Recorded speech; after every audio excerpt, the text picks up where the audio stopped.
بسم اللہ الرحمن الرحیم۔ السلام علیکم ناظرین، آج ہم آپ کو ایک منفرد اور بہت خوبصورت واقعہ سنانے جا رہے ہیں، حضرت موسیٰ علیہ السلام اور ایک بے اولاد عورت کا قصہ۔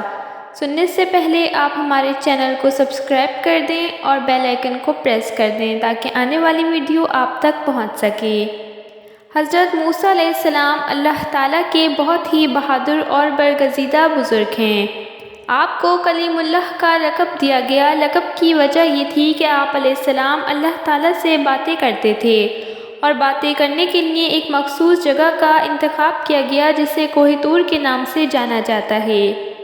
اللہ تعالیٰ سے بات کرنے کا شرف آپ کے علاوہ کسی اور کے پاس نہیں تھا۔ حضرت موسیٰ علیہ السلام معمول کے مطابق اللہ تعالیٰ سے ملاقات کے لیے کوہ طور پر روانہ تھے کہ آپ کو راستے میں ایک عورت ملی۔ وہ ہزاروں قطار رو رہی تھی۔ آپ علیہ السلام کا دل ویسے ہی نرم تھا، آپ غمگین ہو گئے۔ حضرت موسیٰ علیہ السلام سے رہا نہ گیا اور اس عورت سے اس کی پریشانی کا سبب پوچھا تو اس عورت نے بتایا کہ وہ بے اولاد ہے اور سب لوگ اسے بانجھ ہونے کا طعنہ دیتے ہیں۔ اس عورت نے موسیٰ علیہ السلام سے کہا کہ اللہ تعالیٰ سے دریافت کریں کہ اس کو اولاد ہوگی یا نہیں۔ وہ عورت جانتی تھی کہ موسیٰ علیہ السلام اللہ تعالیٰ سے ہم کلام ہوتے ہیں۔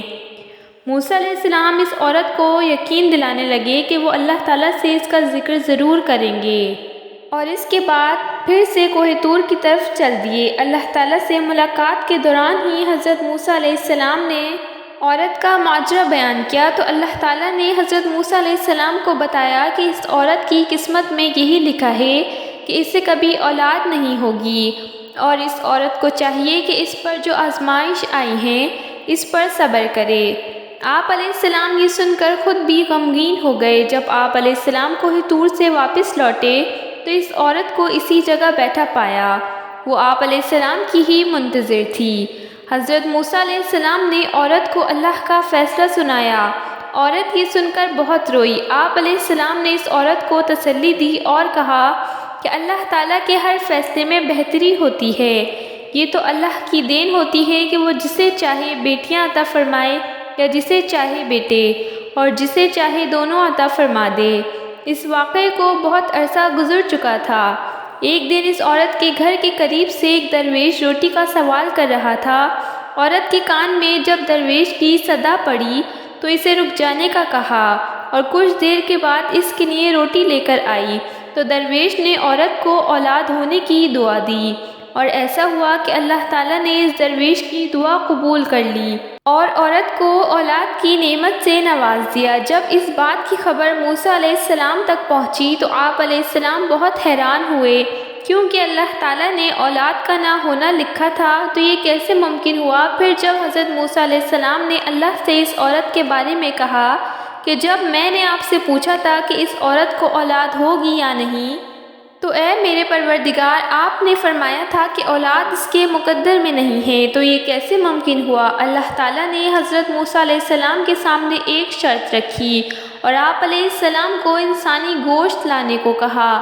جب اللہ تعالیٰ انبیاء کرام اور صحابہ کرام کو کسی چیز کا حکم دیتے تھے تو کوئی بھی اللہ تعالیٰ سے سوال نہیں کرتا تھا، اس لیے حضرت موسیٰ علیہ السلام نے بھی اللہ کی اس شرط پر کوئی سوال نہ کیا اور اپنی بستی میں جا کر لوگوں کو اللہ کا حکم سنایا۔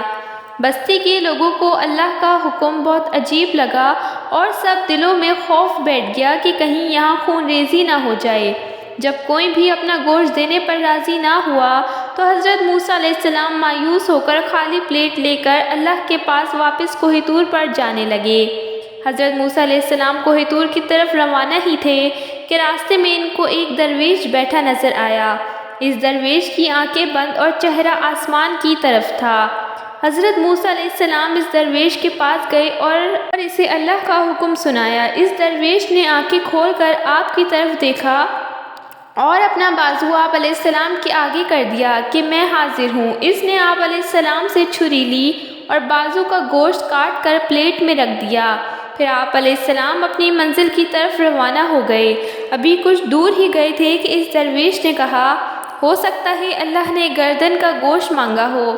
اس نے گردن کا گوشت کاٹ کر پلیٹ میں رکھ دیا، اسی طرح سینے کا بھی دے دیا۔ موسیٰ علیہ السلام گوشت سے بھری پلیٹ کو اللہ کے پاس لے گئے۔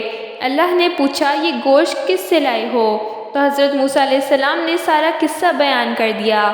اللہ نے فرمایا یہ میرے بندے کا مجھ سے عشق ہے، عشق کی حد دیکھو، اس نے تکلیف کا نہیں سوچا بلکہ میری رضا اور خوشی کی خاطر بوٹیاں رکھ دیں۔ اب تم بتاؤ جو میرا بندہ مجھے عشق میں بے پرواہ ہے، پھر جب وہ مجھ سے سوال کرے تو کیوں دعا قبول نہ کروں گا؟ موسیٰ علیہ السلام یہ وہی بندہ ہے جس نے مجھ سے اس عورت کے بارے میں سوال کیا تھا۔ میرے اس نیک بندے نے ہی مجھ سے دعا کی تھی کہ میں قبول کیسے نہ کرتا۔ میں نے تقدیر میں لکھے کو پلٹ دیا۔ جو بندے میرے خاطر اپنے آپ کو قربان کر دیں، میں ان کی بات کو کیسے رد کر سکتا ہوں؟ دیکھیں اللہ تعالیٰ کیسے ناممکن کو ممکن بنا دیتا ہے اور دعاؤں سے تقدیر بدل دیتا ہے۔ سبحان اللہ۔